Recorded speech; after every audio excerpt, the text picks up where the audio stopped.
ითქვა, რომ ვეტოს უფლება მათ ექნება შეზღუდული, თქვენი შეფასება როგორია? ხო, ფიქრობ, რომ ეს ის ღია საიდუმლო იყო, რომელსაც საბოლოო ჯამში ფარდათ ავადვე ახადეს, რომ კანდიდატ ქვეყნებს და ამ შემთხვევაში საქართველოსაც უყურებენ როგორც მეორე ხარისხოვან ქვეყნებს და ერთს, რომელსაც თანასწორად არ განიხილავ. Სამწუხაროდ ეს დამოკიდებულება არის ერთადერთი რამ, რასაც ჩვენ ხედავთ. ჩვენ ჩავხედოთ პრინციპში ევროკავშირთან ურთიერთობების წელ ისტორიას. ეს იყო პროცესი, როდესაც ჩვენ ვილტვოდით ინტეგრაციისკენ და ჩვენ ხან სამეზობლო პოლიტიკით, ხან აღმოსავლეთ პოლიტიკით, სხვადასხვა ფორმატებს იგონებდნენ იმისთვის, რომ თან, ესე ვთქვათ, შორი ახლოს ყოლოდით, თან ახლოს ყოლოდით და თან ძალიან შორსაც არ წავსულიყავით, მაგრამ ასე შორი ახლოს ყოლოდით, მაგრამ წევრი არ გამختارიყავით. ევროკავშირის გაფართოებისთვის ღიაობა ასე აღმოჩნდა, რომ 4 წლის წინ, როდესაც უკრაინაში ომი დაიწყო, მაშინ გაცხადა ევროკავშირისგან და ყველას მიეცა იმედი, მათ შორის კანდიდატ ქვეყნებს, რომლებიც ჩვენამდე წლობით კანდიდატის ქვეყნის სტატუსით იყვნენ და პროგრესი არ ქონდა, რომ ევროკავშირი მიიღებდა ბოლოს და ბოლოს გადაწყვეტილებას გაფართოებასთან დაკავშირებით და გახდებოდნენ წევრები, თუმცა სულ რაღაც 4 წელიწადში და მარტაკოსის ეს განცხადება ამაზე მეტყველებს, რომ როგორც ჩანს უკვე გვაჩვევენ იმ აზრს, რომ არანაირი წევრობა თანაბარ პირობებზე არ იქნება. ეს არის მართლაც უდიდესი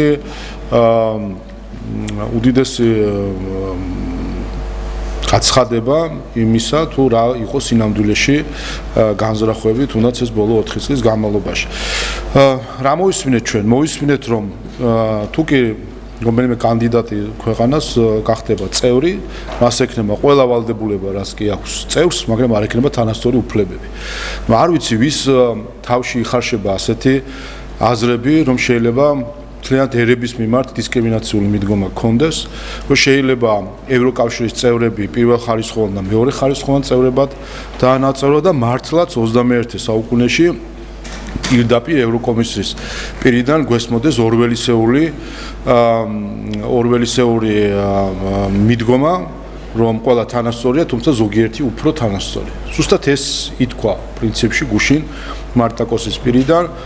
რაც სიახლე არ იყო, ამას ესე ნაბიჯ გვაჩვევდნენ ამ აზრს, ჯერ ეს გერმანიის კანცლერმა თქვა უკრაინასთან მიმართებით და გახსოვთ უკრაინის რეაქცია, რომ უკრაინა არ აპირებს მეორე ხარისხოვან ერად შევიდეს ევროკავშირში და ეს ბუნებრივიც არის, მე არ მეგულება არც ერთი ქვეყანა, გარდა მოლდოვისა, რომელიც საკუთარი სუვერენიტეტის დათმობის, ასე ვთქვათ, სხვას გადასცემს ყველა პრივილეგიას, რომ გადაწყვეტილება მიიღოს მასზე. მოლდოვას ხედავთ, რომ უფრო მეტად გაცხადებული აქვს, რომ ისინი საერთოდ სახელმწიფოს გაუქმებას აპირებენ და ეს ესახებათ მათ ევროკავშირში გაწევრიანების გზად.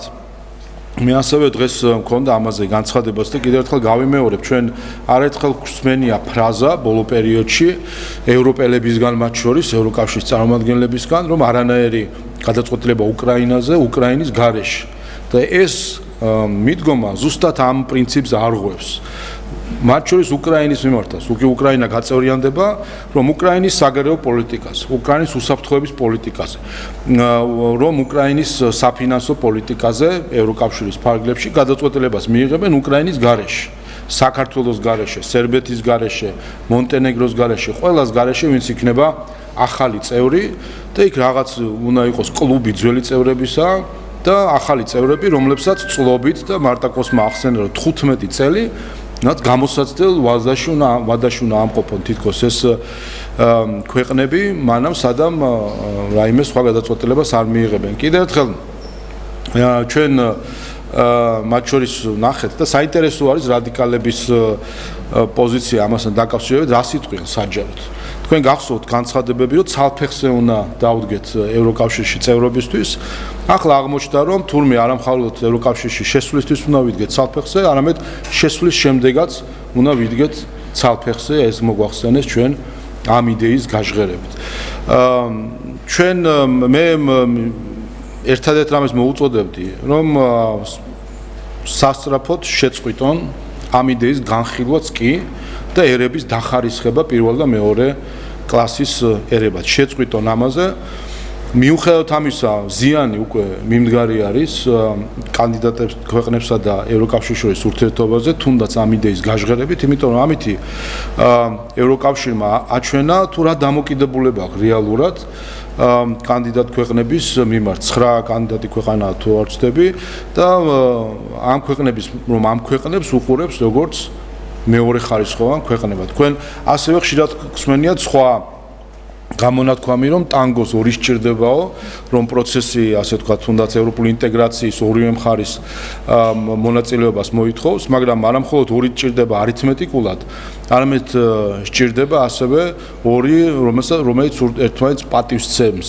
და არა ქედმაღლურად ზემოდან დახურებს ერთი მეორეს. ასე რომ მე იმედი მაქვს რომ ეს განხილვები შეწყდება და მეორეს მხრივ მე ვფიქრობ რომ ეხლა დადგა მომენტი, როდესაც კანდიდატმა ქვეყნება ხმა უნდა აღიმაღლონ არ მართლაც აღმაშფოთებელი ინიციატივის წინააღმდეგ, რომელიც 21 საუკუნეში ერების სეგრეგაციას გულისხმობს ევროკავშირის შიგნით. ასეთ კიდევ ერთხელ დღესაც ვქვი და ამასაც გავიმეორებ, ჩვენ როდესაც 4 წლის წინ ვაკეთებდით განაცხადს ევროკავშირის წევრობაზე, ამაზე ჩვენ ხელი არ მოგვიწერია, რომ საქართველოს გაწევრიანების შემდეგ ხმა არ ექნება და რეალური თანამონაწილეობა საგარეო პოლიტიკაში, ჩვენს ნაცვლად გადაწყვეტენ, ჩვენს გარეშე გადაწყვეტენ, უსაფრთხოების პოლიტიკას ჩვენს გარეშე გადაწყვეტენ, ევროკავშირის საფინანსო საბიუჯეტო პოლიტიკას ჩვენს გარეშე გადაწყვეტენ, უფლებების საკითხებს და ახალი უფლებების გამოგონების საკითხებს ჩვენს გარეშე გადაწყვეტენ და რაც თავარია ევროკავშირის ხელშეკრულებების შეცვლას გადაწყვეტენ ჩვენს გარეშე. რასაც უნდა იმას ჩაწერდნენ, იმას ამოიღებენ, ისე რომ ჩვენს, ახალ წევრებს არც კი კითხავენ.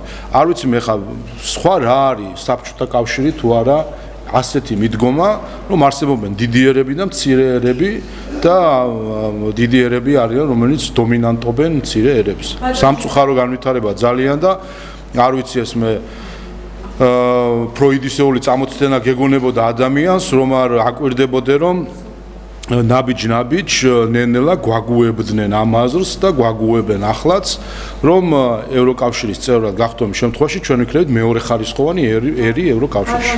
რა შემთხვევაში შეიძლება ქართული ოცნების გეგმებში აღარ შედიოდეს ევროკავშირში წევრობა და შეიძლება თუ არა რომ ქართულმა ოცნებამ განაცხადი უკვე გამოიწვიოს. ევროკავშირი აი ასეთი გადაწყვეტილებებზე მსჯელობით და ფიქრით თავად ცდება ევროკავშირის ძირითად ღირებულებებს, რომელიც გულისხმობს თანასწორობას მისი წევრებისა და გულისხმობს, რომ არსებობენ პირველხარისხოვანი ერები და მეორეხარისხოვანი ერები. რა თქმა უნდა, ჩვენ მეორეხარისხოვანი ერებად ყოფნად არც ჩვენ, არც უკრაინელებს და უკრაინის პრეზიდენტმა ამაზე განაცხადა თავის კატეგორიული პოზიცია, რომ მეორეხარისხოვანად ყოფნას არ აპირებს ევროკავშირში. რა თქმა უნდა, არავინ არ აპირებს ამაზე ჩვენ არ მოგვიწერია და ამას არც საქართველოს კონსტიტუციის 78 მუხლი გულისხმობს, რომ ჩვენი ერი მეორე ხარისხოვანი ერად ვაქციოთ რომელიმე გაერთიანებაში. რა შემთხვევაში განვიხილოთ? შემთხვევაში თუ მაგალითად ეს გადაწყვეტილება ბოლომდე გავა და იქნება მიღებული. შეიძლება თუ არა რომ ქართულმა ოცნებამ გაწევრიანებაზე ეს განაცხადი უკან გამოიწვიოს. ჩვენ მე ვთქვი კიდევაც, რომ ეხლა მნიშვნელოვანია კანდიდატ ქვეყნებმა საკუთარი ხმა გაერთიანონ და შეეწინააღმდეგონ ევროკავშირის ცივილიზაციურ უფსკვლისკენ გაქანებას. იმიტომ ეს პრობლემა მხოლოდ კანდიდატი ქვეყნებისთვის კი არ არის. ეს ნაბიჯ აისახება წევრ ქვეყნებზე საბოლოო ჯამში. წევრ ქვეყნებში მოხდება ეს სეგრეგაცია, სადაც დიდი ერები, პატარა ერების საკითხებს უბრალოდ პირველხარისხოვანი ერები, მეორეხარისხოვანი ერები საკითხს გადაწყვეტენ. ამიტომ დღეს საშველი არის ევროკავშირი იმისთვის, რომ ის საბოლოოდ არ გადაეშვოს ცივილიზაციურ უფსკვლში და სეგრეგაციაში. შეიძლება რომ ჩვენს გეგმებში აღარ შედიოდეს ევროკავშირში წევრობა და განაცხადი. ჩვენ გვაინტერესებს რა გეგმები აქვს ევროკავშირს. აპირებს თუ არა ჩვენი გეგმები ცხადი არის და ჩვენ ამას მივყვებით, მიუხედავად იმისა, რომ ბრიუსელის მხრიდან არის ზეწოლა საქართველოზე, ჩვენ გზას ვაგრძელებთ მათი ხელშეშლის პირობებშიც კი ევროპულ გზას გულისხმობ. რაც შეეხება დამოკიდებულებას, ჩვენ ველოდებით რა გადაწყვეტილებას მიიღებს ევროკავშირი. მათ უნდა გადაწყვიტონ რა როგორ ხედავენ ევროკავშირს. ისინი ხედავენ ევროკავშირს ევროკავშირად, რომ რა იდეებიც იყო ჩადებული მის შექმნაში, თუ ეს სრულად უნდა ტრანსფორმირდეს საბჭოთა კავშირში, სადაც არსებობენ დომინანტი და დაქვემდებარებული ერები და მე კითხავ, თქვენ დაქვემდებარებული ერის პოზიციაში ყოფნა გსურთ? და რას აპირებთ? თქვენ თუ გსურთ, რას აპირებთ თქვენ? გსურთ თუ არა? თქვენ როცა კითხვას სვავთ, თქვენ რას ფიქრობთ? აპირებთ რომ იყოთ დაქვემდებარებული. როგორ ამბობ, თქვენ ხართ საქართველოს მოქალაქე და საქართველოს მოქალაქეები იღებენ გადაწყვეტილებებს თუ რა მიმართულებით მიდის ქვეყანა. თქვენ დაქვემდებარებული მეორე ხარისხოვანი ერი გინდათ იყოთ რომელიმე გაერთიანებაში? ჩვენ გვაინტერესებს რას აპირებს ევროკავშირი. ეს ჯერჯერობით განაცხადი არის, თუმცა კიდევ ერთხელ სახიფათოა, რომ თუ კი აქამდე წევრი ქვეყნების სხვადასხვა ლიდერები საუბრობდნენ ამაზე, მერცმა თქვა და მიიღო საკადრისი პასუხი ზელენსკისგან ამასთან დაკავშირებით, რომ უკრაინა არ განიხილავს მეორე ხარისხოვან ერადყოფნას. ამ შემთხვევაში ეს განცხადება უკვე ოფიციალური ევროკავშირის პოზიციად იქნა წარმოდგენილი, იდეა რომელიც განიხილება, მე ვშიშობ და სამწუხაროა, რომ საერთოდ ასეთი იდეა ვიღაც თავში დაიბადა, სერიოზულად განიხილება. ამიტომ ჩვენ ახლა უნდა დავაკვირდეთ, რომ სასწრაფოდ შეწყდეს ამ იდეის განხილვაც კი. ნაშალვა თქვენ თქვით, რომ ნახეთ უკრაინის რეაქცია, როცა მერცმა თქვა და ამით რომ უნდა გქონდეთ კანდიდატ წევრებს რეაქცია. ელოდებით რომ იქნება ასეთი რეაქცია? მე მათ შორის დღეს საქართველოში იმყოფება სერბეთის პრეზიდენტი, მეც ხონდა ამასთან შეხვედრა და ამ საკითხზეც ვისაუბრეთ. ყველა აღშფოთებული არის, დარწმუნებული ვარ სხვა კანდიდატი ქვეყნებიც, რომ უცებ შუა პროცესში ევროკავშირმა შეცვალა არათუ თამაშის პირობები, საერთოდ თამაში შეცვალა და თქვა, რომ თქვენ იქნებით არა ნაწილი თანასწორი ნაწილი ევროკავშირისა, არამედ იქნებით დისკრიმინებული, დაქვემდებარებული ერი, რომლის ძირითად სასიცოცხლო საკითხებს, კიდევ ერთხელ რას ათემებს ეხება, სადაც ხმის უფლებას ამბობენ, რომ ხმის უფლება შეუზღუდონ ახალ წევრებს. უსაფრთხოების საკითხები, საგარეო პოლიტიკის საკითხები არ კითხავენ, ასე თქო, მათი აზრი იქნება რეალურად ნიშნულობა არ ექნება. საფინანსო, საბიუჯეტო საკითხები თქვენად ევროკავშირის ხელშეკრულებები, რაზეც დგას, ისე შეცვლიან, რომ ახალ წევრებს, რომელსაც ასე ვთქვათ, მეორე კლასის წევრებად იქნებიან განხილულები, არც კი შეეკითხებიან. არ ვიცი, ამაზე ცხადად როგორღა შეიძლება დავინახოთ, რომ გზა არის პირდაპირ საბჭოთა კავშირისკენ და კიდევ ერთხელ საზოგადოება ამას ხო ხედავს. ყველაზე დიდი ანტიევროპელები დღეს არიან ბრიუსელი და ის პოლიტიკური გუნდი, რომელიც ევროკავშირის დღის წესრიგს განსაზღვრავს. საზოგადოება პირდაპირ საზოგადოებას, ქართულ საზოგადოებას ეუბნებიან, რომ ქართველებს ხედავენ მეორე ხარისხოვან ერად ევროკავშირში. თუ ევროკავშირის წევრი ვიქნებით მეორე ხარისხოვანი ერი. არ ვიცი, ამაზე დიდი სკანდალი რა შეიძლება არსებობდეს და როგორ გატრონულები არიან რადიკალური ოპოზიციის წარმომადგენლები. გამოვიდნენ, აბერტი გაბედონ და გააკრიტიკონ ბრიუსელი. დავინახოთ, ერთი გვაინტერესებს, რომ ვისი ინტერესებია მათთვის ბოლოს და ბოლოს გადამწყვეტი დაგვანახონ.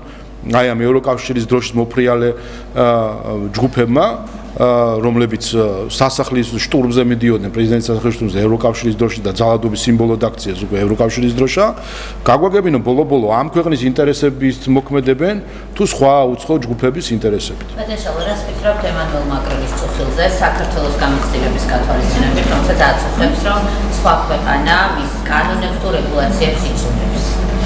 ახია საფრანგეთს რასაც დასდეს იმას მოიმკი, როდესაც სხვა ქვეყნების შიდა საქმეებში ერევი და საფრანგეთი ერევა საქართველოს შიდა საქმეებში, როდესაც საქართველოს თავისუფლებას აძლევს საქართველოს კანონმდებლობის დეტალები ვიკრიტიკოს, რა თქმა უნდა იყო მზად იმისთვის, რომ შენც ასევე მოგეპყრობიან. ასე რომ ამ დამოკიდებულებას ხა თუ საკუთარ თავზე გძნობენ, დააბრუნონ მხოლოდ საკუთარ თავს. კიდევ ერთხელ ის რომ და ესეც არის ნაწილი წესებზე დაფუძნებული საერთაშორისო წესრიგის დარღვევისა, როდესაც ყველა საქმეში ერევა ვეღარ განასხვავებს საქართველოში ვინ ელჩია, ვინ ოპოზიციონერი არის, ვის ეკითხება, ვის არ ეკითხება, ყველას რატომღაც გონია, რომ საქართველოს კანონმდებლობის საკითხი თუ რა ვიცი, სხვადასხვა სახელმწიფო გადაწყვეტილების საკითხში ყველა სიტყვა ეთქმის ელჩის მოადგილის მძღოლისაც კი სიტყვა ეთქმის და არ ეთქმის საქართველოს პარლამენტის წევრს, რომელსაც ხალხისგან აქვს ეს მანდატი, ასე რომ თავად მოარღვიეს ეს საერთაშორისო წესრიგი, რომელიც სხვა ქვეყნების სუვერენიტეტის პატივისცემას გულისხმობს და პატივი არცეს საქართველოს სუვერენიტეტს და მიიღეს უპატივცემულობა საკუთარი სუვერენიტეტის მიმართ. ასე რომ ეს არის ის გაკვეთილი, რომელზეც იმედია რამეს ისწავლეთ. ცოტა ხნის წინ ახსენეთ რადიკალური ეკლესია ბოლო კითხვა მექნება ამ თემაზე. საზოგადოება უყურებს დაუსრულებელ დაპირისპირებას ოპოზიციაში. თქვენ რას ხედავთ? რა ხდება?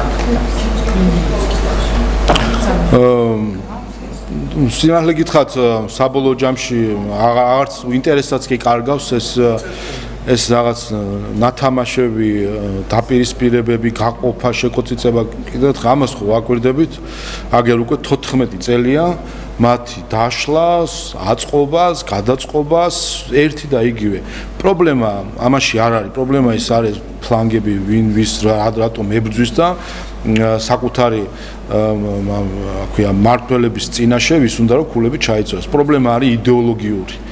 ნაცური იდეოლოგია არის ანტიქართული იდეოლოგია და ყველა ვინც ამ იდეოლოგიის ნაწილი არის ანტიქართული იდეოლოგიის ნაწილი და ყველა ვინც ანტიქართული იდეოლოგიაზე დგას ის საბოლოო ჯამში აზიანებს საკუთარ თავსაც, ვინაიდან ის წინააღმდეგობაში მოდის იმ სოციალურ ისტორიულ საზოგადოებრივ გარემოსთან, რომლის წიაღშიც იმყოფება და ამითი რა თქმა უნდა საბოლოო ჯამში თავის თავს უთხრის ძირს.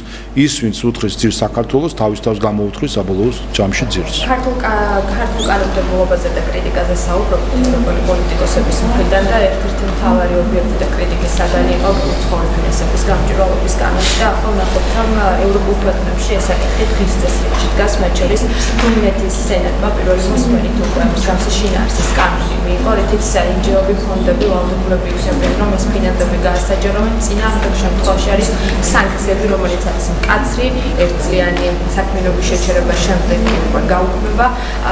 რუმინეთი, რომელიც არის ევროკავშირის წევრი ქვეყანა და გამჭვირვალობას დღის წესრიგში აყენებს. ბატონ შავარას ნიკობს აქ.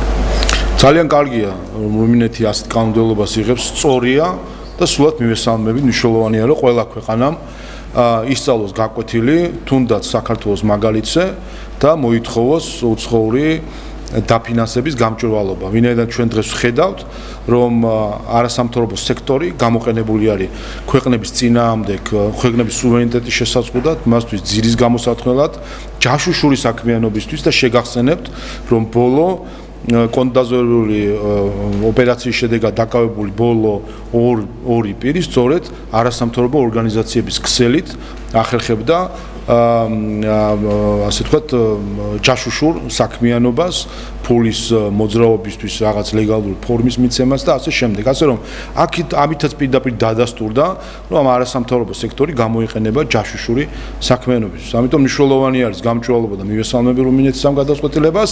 ამავე დროს მე იმედი მაქვს, რომ რუმინეთი მაინც თუ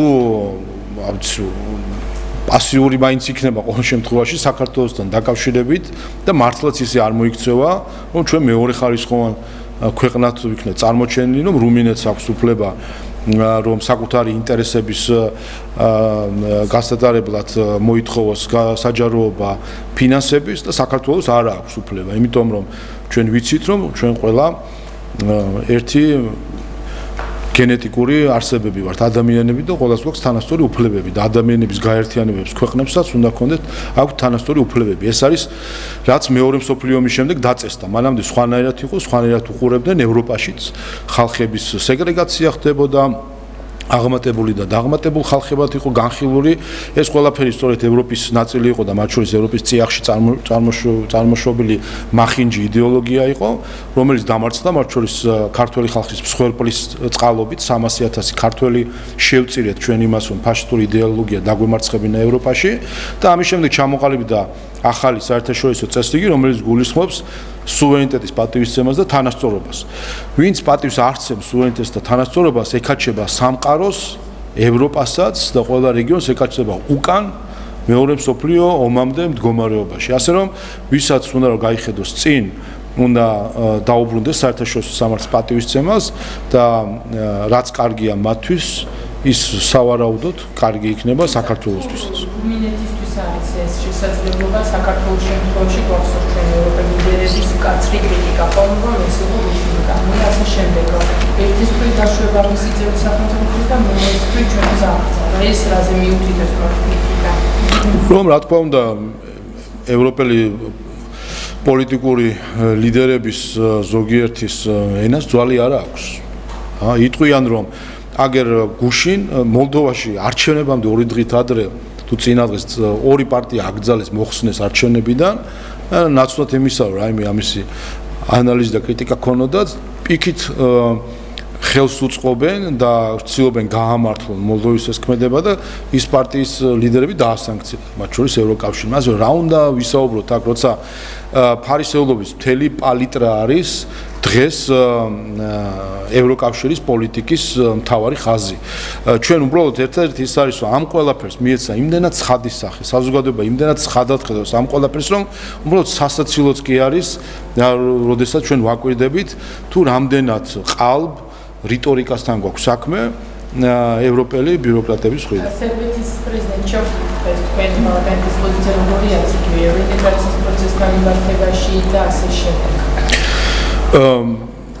ქონდა ძალიან საინტერესო შეხვედრა ვისაუბრეთ ბევრი ორმხრივ ურთიერთობებზე და მნიშვნელოვანი არის რომ ჩვენ ვიზრუნოთ ორმხრივ ურთიერთობებზე უპირველეს ყოვლისა. სამწუხაროდ ევროპული ფორმატები ვხედავთ რომ სულ უფრო მეტად და მეტად იქცევა ინსტრუმენტად, მათ შორის ქვეყნების დასაპირისპირებლად, რომლებიც ამ ფორმატის ნაწილი არიან. ამიტომ მნიშვნელოვანია რომ ყველა ქვეყანამ, განსაკუთრებით კანდიდატმა ქვეყნებმა ერთმანეთთან ორმხრივ ურთიერთობების ნაწილში იზრუნოს რომ იყოს სათანადო დონეზე და ამ ხრივით რომ საქართველოს მუშაობს თავისუფალი ვაჭრობის შეთანხმებაზე არსებობს პირდაპირ ფრენები ეკონომიკური და ტურისტული გაცვლა და ამ ხრივ იქნება ინტენსიური გაცვლა რაც შეეხება ევროპული ინტეგრაციის პროცესს მე ვფიქრობ ეს საერთო მიდგომაა და მე არაერთ ევროპელ ლიდერთან კანდიდატი ქვეყნებიდან მქონია საუბარი იმედგაცრუება და რომელიც დღეს სუფევს კანდიდატ ქვეყნებში და საკუთარი თავის მოტყუებულად ჩათვლა ეს არის ვფიქრობ ის საერთო ასე ვთქვათ მწარე გემო რაც ყველას დაჰკრავს ბრიუსელთან ურთიერთობის შემდეგ და ვფიქრობ რომ ამ ხრივ მნიშვნელოვანია რომ კიდევ ერთხელ კანდიდატმა ქვეყნებმა გაერთიანოს საკუთარი ძალები ისაუბრონ ერთმანეთთან ვინაიდან ჩვენ არ უნდა ვიყოთ ობიექტი გაფართოების როგორც ამათ ბრიუსელი ხედავ ჩვენ უნდა ვიყოთ თანამონაწილე ამ პროცესის და დღეს და გუშინდელი ეს განცხადებები და ამ იდეების ასე საჯაროდ გაცხადებები აჩვენებს უბრალოდ რომ ბრიუსელი ჩვენ ხედავს ამ გაფართოების პროცესს როგორც გაფართოების პროცესის ობიექტს და არა როგორც თანამონაწილეს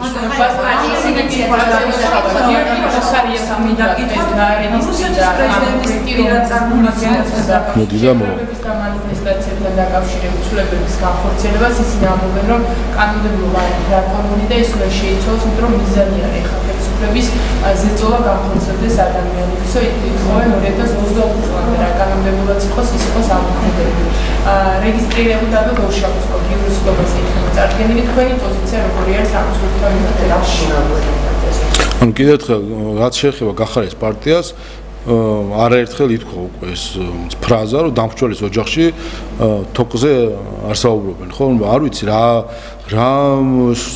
კიდევ ერთხელ დაფიქრდნენ ეს ადამიანის პარლამენტში არიან გახარია მათ უბრალოდ დასცინეთ ჩვეულებრივად ადამიანი რომელიც სწორედ დემონსტრაციის დაშლის ძალის გადამეტების გამო არის ბრალდებული რომელთან დაკავშირებითაც არსებობს სტრასბურგის სასამართლოს გადაწყვეტილება რომ არასწორად მოხდა მაშინ მართვა პროცესის რის შედეგადაც ადამიანები დაზიანდნენ ეს ადამიანები ხა დღეს ამ თემის აქტუალიზებას ვახდენენ უპირველეს ყოვლისა საკუთარი თავის წინააღმდეგ ასე არ ვიცი ან მაზოხისტები არიან და სიამოვნებთ რომ მუდმივად შემდეგ მათი თემა გაიხსენოს ყველამ და მათზე ისაუბროს ყველამ ან უბრალოდ ასულელებთ მათ გახარია და იყენებს ამ დასცინის პირდაპირ ამ თემების სამოწევით ასე რომ არ ვიცი სამწუხაროდ საკუთარ თავს აზიანებენ კონკრეტულად ეს ადამიანები ვინც პარლამენტში არიან თორე პარტიას და გახარიას რაც შეეხება ახლა ისაც დაზიანებულია აქ მათ არაფერი არ შეუძლია პროექტულად მუშაობა სამწუხაროდ საქართველოს წარმოებაშია პროექტის სავარაუდოდ როგორ ახსენებთ ზოგადად რამდენად მნიშვნელოვანია ახლა ეს ინვესტიციის პროცესი ეს არის უმნიშვნელოვანესი პროცესი და ვფიქრობ რომ ეს იქნება გარდამტეხი პროცესი იმისთვის რომ საზოგადოება დავიცვათ რადიკალიზმისგან, პოლარიზაციისგან, გახლეჩვის მცდელობისგან. ვინაიდან დღეს ჩვენ ხედავთ, რომ ერთადერთი იარაღი, რაც ხელში დარჩა გარე ძალებს საქართველოს ასარევად, ეს გახლავთ სიძულვილის ენა და ზიზღის ენა. ეს არის დღეს სამწუხაროდ მათ შორის რაზეც დგას მთელი ეგრეთ წოდებული პროევროპული მოძრაობა დღეს დგას ზიზღზე და სიძულვილზე. აი ეს არის აქამდე მიიყვანა ბრიუსელმა და მისმა წარმომადგენლებმა მათ შორის საქართველოში აქამდე მიიყვანეს იდეა მშვიდობის პროექტისა, რასაც ევროკავშირი ქვია, რომ დღეს ის ასოცირდება ქართველი ხალხის თვალში ზიზღთან, ძალადობასთან და რა თქმა უნდა მნიშვნელოვანი არის რომ ეს იარაღი იქნას გაუნებელყოფილი ზიზღის და ძალადობის. ამიტომ მე იმედი მაქვს რომ ეს დეპარტამენტი ძალიან აქტიური იქნება ეს სტატისტიკა ჩემს ცნობილი არ იყო და კარგია რომ უკვე აქტიურად მუშაობს ეს დეპარტამენტი და საზოგადოებას მოვუწოდებ რომ ეს არ არის ქართული რაშიც ჩვენ შეგვიყვანეს ეს არის გარედან თავსმოხვეული ზიზღი და სიძულვილის ტაქტიკები რომელიც არის სპეცსამსახურების მიერ შემუშავებული იმისთვის რომ ერი არიონ და დააპირისპირონ ამიტომ მნიშვნელოვანია ჩვენ რომ ამ დეპარტამენტს ყველას დაუდგეთ მხარში და მნიშვნელოვანი არის რომ სიძულვილი როგორც იარაღი გამოვაცალოთ ეგრეთ წოდებულ პროევროპულ ძალებს. ბატონო შავა, რამდენიმე კითხვას დავისვამთ. რუსეთის პრეზიდენტის სპეციალური წარმომადგენელი მიხაილ შვიდკოი იმყოფებოდა საქართველოში 14-15 ივლისს და მან გააკეთა განცხადებები რომ კულტურაც არ ნამდვილად შეუძლია რომ რუსეთ-საქართველოს შორის ურთიერთობები დააწყოს და ალაგოს და ასე შემდეგ. ბოლო პერიოდში ჩვენ ძალიან ბევრი გზავნილი გვესმის რუსეთიდან თუ საგარეო საქმეთა სამინისტროდან და ახლა რუსეთის პრეზიდენტის პირადი წარმომადგენელი ბოლოს და ბოლოს საქართველოში ჩამოსულა და 2 დღის განმავლობაში აქ სხვადასხვა კულტურულ ღონისძიებებს ესწრებოდა. რა შეგიძლიათ ვითხრათ ამ საკითხზე? ბოლო დროს ძალიან გააქტიურებულები არიან რუსები და ხან ეკონომიკურ თანამშრომლობას თავაზობენ და ხან კულტურით შეუძლიათ და ხედავენ ორ ქვეყანას შორის ურთიერთობების დათმობას. არ ვიცი, ვისაც იმყოფებოდა ჩვენ თავისუფალი ქვეყანა ვართ და ვისაც სურს საქართველოს მონახულება, თუ კი პრობლემა არ აქვს ქართულ კანონმდებლობასთან, ყველა შეუძლია მოინახულოს საქართველოს. რაც შეეხება საქართველოს-რუსეთის ურთიერთობას, ჩვენი პოზიცია ძალიან ცხადია. იქნება კულტურული ურთიერთობებიც, ეკონომიკური ურთიერთობებიც, საგანმანათლებლო ყველა ურთიერთობები იქნება, როდესაც მოხდება საქართველოს დეოკუპაცია. ეს არის ერთადერთი წინაღობა, რომელიც დგას ქართულ-რუსულ ურთიერთობების აღდგენაში. საქართველოს დეოკუპაცია და მისი ჩვენი ტერიტორიული მთლიანობის აღიარება. როგორც კი ეს საქმე როგორც კი ეს ნაბიჯი გადაიდგმება და მოხდება საქართველოს და რუსეთის ჯარი დატოვებს საქართველოს ტერიტორიას, აღიარებს საქართველოს ტერიტორიულ მთლიანობას, რა თქმა უნდა, ყველა წინაღობა საქართველოს შორის ურთიერთობისა მოიხსნება. ამიტომ თუ კი ვინმე სურს კულტურულ საგანმანათლებლო სხვა ურთიერთობების აღდგენა, იციან პრობლემის სათავე სად არის, პრობლემის სათავე როგორც კი აღმოიფხვრება, ყველა თამდევი ასე ვთქვათ შედეგებიც გამოსწორდება. და როგორ წარმოგიდგენიათ, რა პირობებით წარმოგიდგენიათ ამ პრობლემის სათავის აღმოფხვრა და მოგვარება ბატონ შავა? თქვი კიდევაც რუსეთის ჯარმა უნდა დატოვოს საქართველოს ტერიტორია. მაგას გეკითხებით.